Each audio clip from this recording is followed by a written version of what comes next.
Hi again, this is Rick with AmazingAccuracy.com, and today is February 23rd, 2016. It's currently 9:39 p.m. Chicago time. All right, we're taking a look at the weekly chart of the British pound. That would be the March front month of the British pound futures. And if you take a look down here, this is the recent price action. You can see that we have two red diamonds, and if you've watched my videos before, you know that those represent F dates. My F date algorithm that forecasts these market swings within a plus or minus a price bar. And the last one we had was right here for week ending January 22nd. You can see what happened is the British pound moved all the way down into week ending January 22nd, was in this long-term red zone you see here. That's an oversold zone when it came into this F date time period here, and it was right on time, and it caused, well, it didn't cause, but it marked where prices of the British pound was likely to make a swing bottom. It did, and it rose all the way up until week ending February 5th, and you can see that it went into the overbought zone you see here before making a swing top and moving down. Now, we did not have on the report a weekly F date to mark that top, although utilizing other indicators that I have, other tools that I had created, and I had these notes way up here. You can see with my little codes and so forth that I had three separate indications that something could be up for week ending 2/5, and sure enough, the weekly rally ended quite abruptly, week ending 2/5, and then has turned down since. Now, why I'm making this video is because if you'll notice, our next weekly turn date is listed here for February, week ending February 26th. That's this week.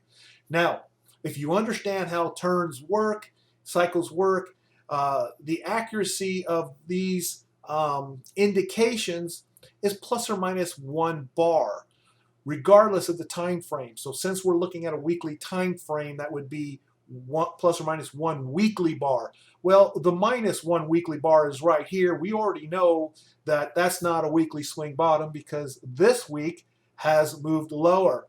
And what is also significant is that it's back in this oversold zone again. So that's a nice little plus.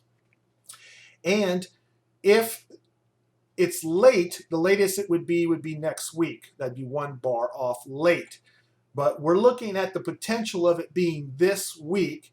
One, because it's already back in this oversold zone again, though that doesn't mean it can't blow right through it. But if it does, everything recalculates, and we can then see where that next oversold zone would recalculate for. But we also have this F date here, this weekly F date, and we have some daily indications that I'm going to show you next. Here we have the daily chart, and let me kind of walk through what's happening on the daily chart of the British pound. Now, most recently, we see we had a daily F date for the, looks like February 19th. That was last Friday.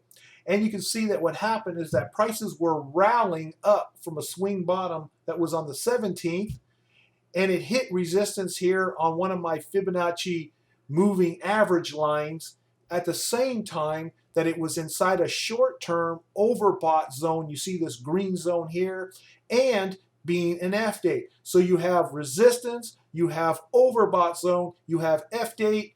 Great place to have put a sell right below that low, so that if indeed this became a lower swing top, which we can see in hindsight it has, and confirmed, you would have been in a good short trade. And this is all based on our guidelines on how to trade these cycle turn dates, because it is with the trend. But what I wanted to bring your attention to here is the potential for that weekly swing bottom we talked about when looking at the weekly chart, possibly occurring this week, is that tomorrow will be 1 bar prior to the next F date, which the next F date is listed as this Thursday, which is February 25th. So if the turn was going to be a day early, it would be tomorrow. And if it was going to be on time, it would be on the 25th. And if it's 1 bar late, it'd be the 26th. And that's how a window a plus or minus 1 window is gauged. Now, what I'm also going to be looking at, of course, is that price low also ends up in the oversold zone. Now, we have a short-term one here, and this will recalc after tomorrow because you can see that tomorrow is the last day within this 4-bar short-term window.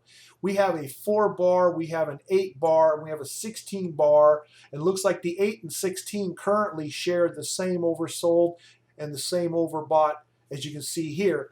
And right now, we just recently came off of a 4-bar overbought zone, and we're now heading towards the 4-bar oversold zone. So it'll be nice to also see the price bar in an oversold zone as well as being in this F date, where then we would be expecting the high probability that prices will again rally, just as it rallied here, just as it rallied here, just as it rallied here. You see, they always have to bounce back, go back down, bounce up, so forth. So this is where we're expecting the next bounce up to start.